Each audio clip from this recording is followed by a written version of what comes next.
Fancy intro music, yeah! Woo!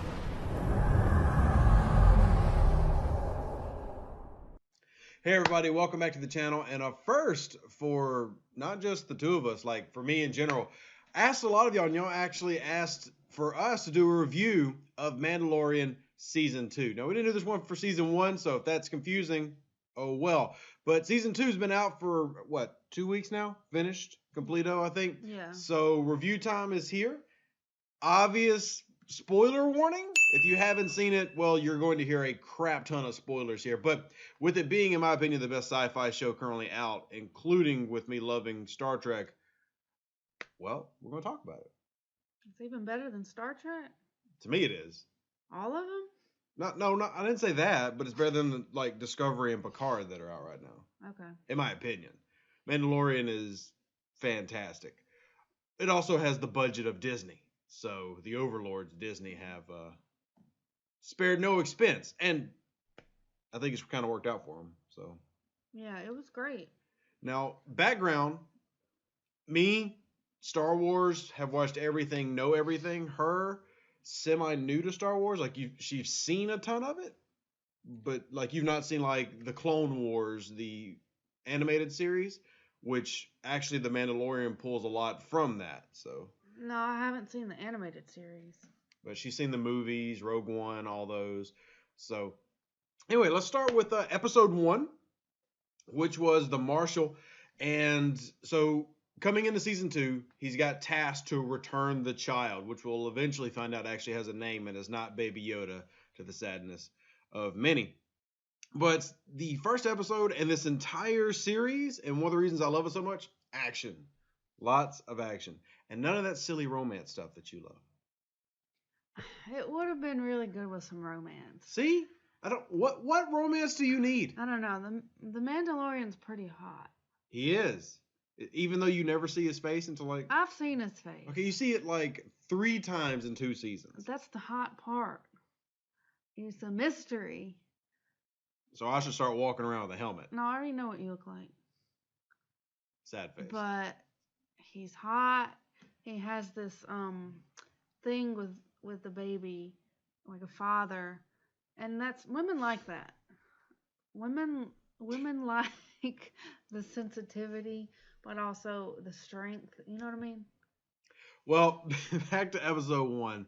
So he ends up on Tatooine looking for another Mandalorian. He got told of a rumor, and he ends up in a town called Mos Pelgo, which nobody knew existed, which is fine.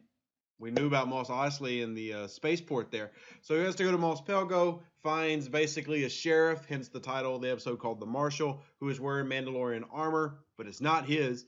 And I knew she wouldn't recognize it, but I immediately recognized the armor. It was Boba Fett's armor. His Mandalorian armor. I didn't immediately recognize it, but I recognized it from a book I used to read, Eli. Yeah, we got a bunch of Star Wars books and stuff. Star Wars ABCs. Yeah. And Boba Fett was a B. Yeah. It's actually a very cute book. So yeah, he goes through it. They have to kill a crate dragon, and you know, a lot of the episodes of The Mandalorian have nothing to do with like the movies. It's just like they live on their own. And in this one, you've got people of Tatooine having to unite with the Sand People to kill a crate dragon, and the reward for the Mandalorian is getting the set of armor. So, and the whole reason he gets the armor is because the Mandalorian creed, nobody but Mandalorians is allowed to have the armor. So it was either fight Cobb Vanth to the death or help him out in some form of trade. And because our Mandalorian is not a ruthless killer, because that would go against your sensitivity and cute father look, they work together, and then the episode ends where you see a scarred Boba Fett, which, fun thing I love about this, they use the actor from the movies of the Clone Wars. So he's an actual clone. He's the son. And I thought that was really awesome that actor comes back into play here. I thought that was really cool. Any notes from the first episode that you want to, Yeah, I mean, I like what you were saying about how it's not necessarily even related to the movies. Yeah. So I like how like every episode kind of has its own little story. You know what I mean? Mm-hmm. Like something else has happened. It's not like a continuous. You know what I mean? Like, you don't have to watch everything else to enjoy season 2 of The Mandalorian. Honestly, you don't even need to watch season 1 of The Mandalorian. You can jump yeah, straight into you it. could have just told me the very basics of season 1, and I could have picked up season 2. Which I think is a sign of a good series. Yeah. I think a good series does that, where, and even in Star Trek, like if you can just pick out DS9 season 7 and be in the middle of the Dominion War, you can just start enjoying it. Anyway, then you get this weird episode next with a passenger where now he has to be a Uber driver, and a frog lady who apparently is the last of her line, which you don't even care about that stuff. Apparently a woman now is the last of her line, needs to get her eggs fertilized on another planet. Ooh, romance, finally.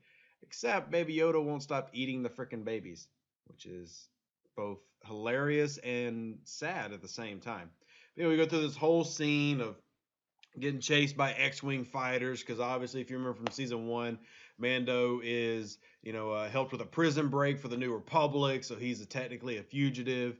And then you get they have to get they get attacked, and they fly down and have to try to hide out on an ice planet, which turns out to be infested by large spiders. Before we get to the spiders, the frog lady in the little jacuzzi, Yeah. and she was naked, and Mando, I thought something was about to happen. You thought the Mando and the frog lady was going to happen? If she hadn't been a frog, that would have been hot, and you know it.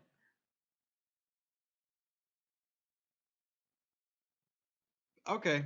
Anyway, spider-like creatures. Of course, they manage to fight through them, and then they get back to the Razor Crest, and it's a right down to the end. And then, of course, the New Republic saves the day. The 2 X-wing pilots land, shoot off all the rest of the spiders that Mando wasn't able to kill, and they let them go because that's what good cops do. They're like, oh, we know you're bad, but we found out you did something good, so we're gonna let you go this one time, but just this once. So after the spiders and the frog lady, then you get to, we still got to get the child to, a Jedi. Whole purpose of the entire series. Yeah. So this ends up them meeting up with Bo-Katan, she is from the Clone Wars animated series, and she's a Mandalorian trying to retake her country back, but her country is an entire planet. It's trying to retake Mandalore, which got shut down by the Empire. So she's on a quest, like Mando's on a quest. Mando's on a quest to return the child. She's on a quest to get the Darksaber, which is what we saw in season 1. Moff Gideon, the big black lightsaber. Yeah. That's a Mandalorian weapon they use to fight the Jedi. So that's her quest. So then now we get Bo-Katan and Mando working together because they're trying to rescue the child and everything. Well, yeah, they're trying to capture a freighter, chase down Moff Gideon's freighter, and she enlists him to help to seize weapons. So they do that. They capture the freighter. They work together, and then the captain of the freighter kills himself, which was kind of dark and depressing. Like, I'm sorry. I don't love my country enough to shoot myself in the head. I don't. Me neither. Sorry, America. The Patriots are gonna say something, but Yeah, I'm sorry. I don't. no. I'll sell you out. My bad. But kudos to this captain, because he wouldn't do it. And so he goes, bam. And so then Bo-Katan tells Mando to go meet Ahsoka Tano. And that's a really pivotal part here, because we get to meet Ahsoka, which this is the first time we'll see her on a live screen. She's been in the Clone Wars, and she's been in Star Wars Rebels, and she was Anakin Skywalker's apprentice during the Clone Wars. She is a fantastic character. She's one of my favorite Jedis of all time, even though now technically she's not a Jedi. She never made it to the Jedi Knight stage, and she basically became the first example on screen of a neutral Jedi. So she's in this weird, how would you describe that planet? Like a foggy little little town she's fighting to rescue. Yeah, the people of the town are prisoners to the dictator woman, and she's trying to I guess she's just trying to help the people, or Well, she was helping the people, and then she also wanted to get to the woman who was controlling the town, basically for war crimes. Like she wanted to find out the lady's leader, which yeah, she mentioned Admiral Thrawn. We have actually yet to see Thrawn in any canon before. Like we've not seen him in the movies, we've not seen him in any of the series. He's part of the extended universe. Like we know who Grand Admiral Thrawn is, but we've never actually seen him. So at least now he's getting referenced. And maybe season 3 of The Mandalorian we see Grand Admiral Thrawn. Maybe. But if you think about it on a Star Wars perspective, everything we've seen so far is very small scale. Like the yeah. biggest ship we've seen is a light cruiser. A light cruiser will fit inside of a Star Destroyer. And that was Moff Gideon's ship. Like he had a light cruiser. That was his big bad ship. That's what I kind of liked about it because it's it's not in the middle of the Star Wars universe. Like Yeah, it's its own thing I like happening. learning. I like seeing other stuff, happening. Yeah, You know, it's not the main battle over yeah, of 50 Star Destroyers and then the New Republic going at each other. This is a small, out in the boundaries, out in the outer rim, little thing that's going on, an isolated type of incident. yeah, So, but anyway, they go through that. So meet Ahsoka Tano, and there's like 40 guards and 2 assassin droids. So Ahsoka and Mando have to work together. The deal is Mando says, "I'll help you if you will train the child," which we finally learn the child's name. It's Grogu. yeah. So it was cool to see her and Grogu communicating with the Force, and Grogu finally kind of getting to communicate. So it was kind of cool that Yeah. part. I hate that she's not the trainer though. I mean, I get why, but like I want more Well, Ahsoka Tano. mm, She's such a great character. But anyway, she can't take on the village by herself with all the droids and the mercenaries. So Mando helps her. They recapture, and then she says, take the child, take Grogu to Tython, sit on this temple, and Grogu will do the rest." So that becomes our next episode where we leave Ahsoka Tano. Mando goes to Tython with Grogu and sets him on the rock. And after a few moments of nothing happening, Grogu touches the rock and massive force aura goes up, and yeah, Mando can't get to him. At the same time, Boba Fett with Fennec from season 1 has now come to Mando, and Boba's like, "Yo, give me back my armor, bro." Mando's like, "I don't know you, man. We're not fam. We're not cool like that. You can't have your armor back." So you get a little standoff until the Imperial stormtroopers get here. And that, of course, starts off the cliche. The stormtroopers are terrible at their job because you get like 50 of these dudes all getting wiped out. And during the fight, Mando's obviously trying to focus on helping the child and defending the child. Boba Fett just walks his happy tail into the Razor Crest, gets all of his armor, and then comes out and is 100% badass and wipes out like everybody. Then he uses his missile launcher to shoot down both transports at the same time. Really cool dude. I mean, and then he goes and walks up to Mando, does this little wrist click, click, click, click, and then like, "See, bro, I'm legit. Here's my name. This is my armor." And Mando's like, "Yeah, you're cool." It's like this weird little Mandalorian macho bonding moment where it's like, "Yeah, you proved how cool you are. You can have the armor." And then after all this like build up of like proving that they're an alliance together, the Razor Crest goes boom. Like gets shot down from the sky by the Imperial cruiser in orbit. And during this time, they're down at the bottom of the temple fighting. Finally, Grogu's little force shield comes down, the Dark Troopers swing in and steal him. Because of course, they're there right when he's ready to pass out. of course. Plots. Well, and then Mandalorian goes back to his ship and finds the little ball. Yeah, he And gets the ball. puts it in his pocket, and we never see it again. He doesn't even give it back to Grogu when he leaves. I thought that was messed up. Well, they'll probably meet again in season 3 and No, he should have sent it with him because he loved it so much. women. No mother stuff going on here. Okay. So it leads us to the final episode though, because Grogu gets stolen. So now we have to go chase down Moff Gideon's Imperial cruiser. So we recruit Bo-Katan. So we get the other Mandalorians to come help us. So you got Bo-Katan, her sidekick, You've got Mando and his sidekick, which is basically Boba Fett, and also Fennec. And they're going to storm the Imperial cruiser, take out everybody, which the Imperial cruiser, they note that used to be manned by 700 people and now has a skeleton crew because the Empire has fallen. So now there's not that many people actually running the cruiser. So they get in, and Mando has to stop the Dark Troopers. So he has to fight one of them and struggles hard before he finally beats one Dark Trooper. Yeah. Then he airlocks the rest out. They capture Moff Gideon.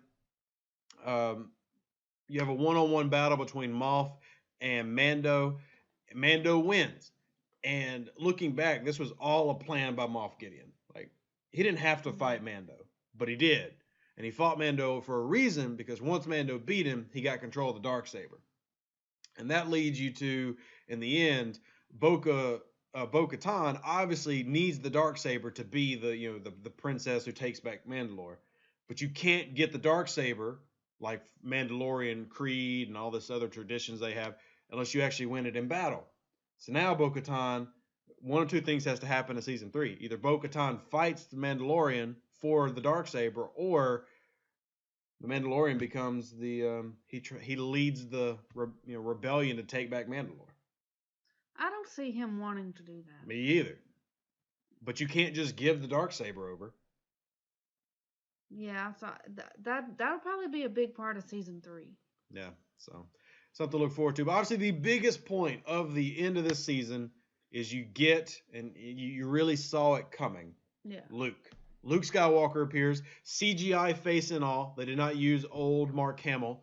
They used very young CGI'd Mark Hamill. And he comes in, and really, I loved how they use this opportunity to show off how strong Luke is, because Mando struggles with one Dark Trooper, and Ahsoka Tano couldn't take on 40 mercenaries and 2 assassin droids.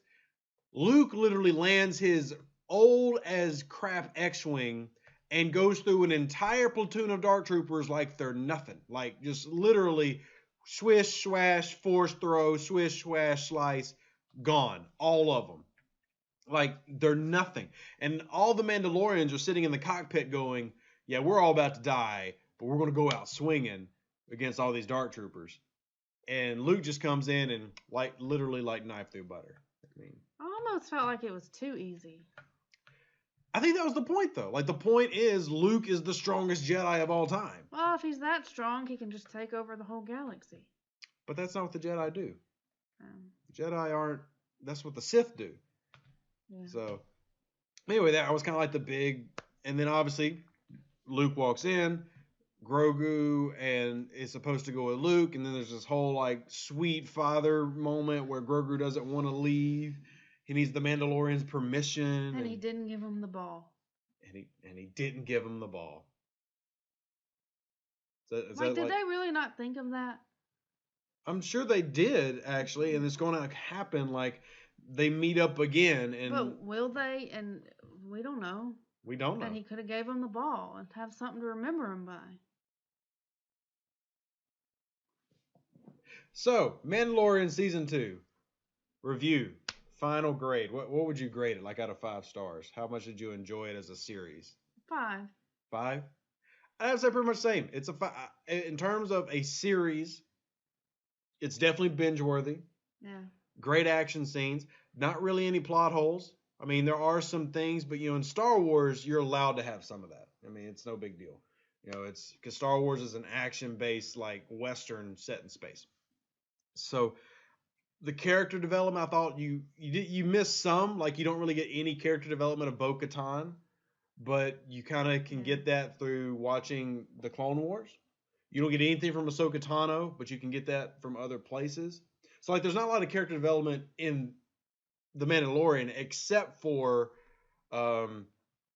Mando, Grogu. You get a little bit of, like, Boba Fett, because they're building to the Boba Fett series that you're going to have. You get a little bit more of, like, the secondary characters, like the super hot rebel woman with the gun, the rebel trooper. I don't know why I'm blanking on her name at the end of the review here. And Mayfield, you get a little bit more of Mayfield, who they end up letting go, so he's free. So you get a little bit of character development, but this was definitely more of a. This is centered around two people, Grogu and Boba. Grogu and Mando, and I thought it was great. I enjoyed the. There's not an episode that I could go. I'd skip that episode. Yeah. No, it was all really good. And the action was really good. I say romance, but that wouldn't have made it better. But Mando's just hot, and he should have someone. That's all. Yeah. So I mean, I thought it was great. I mean, it's for me a great series is one where you can't say there's an episode worth skipping, and like there's not an episode here that's worth skipping to me. Like even the episodes that don't really have that much to do, like you would call them a filler episode, still are fun to watch. Yeah, it was all fun to watch. Yes, I mean it's because obviously the temple episode is super needed, but like even episode 1, did you need to fight the crate dragon to set up the whole getting the armor thing? Mando could have literally just taken the daggum armor.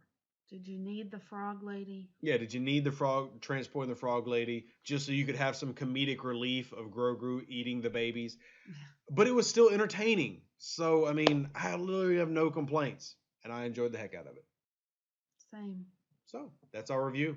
5 out of 5 lightsabers for Mandalorian Season 2. If you like this video, hit the like button, hit subscribe. And if you want more reviews of this type, let us know what you want us to review below. Specifically series and sci-fi stuff. If you tell us to review some random horror movie, I'm not going to have watched it. She probably did, but I'm not because I don't watch horror stuff. Which you do. Sometimes. You and crime dramas. If you don't know about serial killer, this is your lady. You have watched so many serial killer documentaries. I will walk in the room really. and you're sitting there watching Netflix about somebody being killed by somebody. Right now she's watching Mad Men, which I've never seen. That's good. Anyway, catch you on the next one. An even better outro than the intro. Yeah!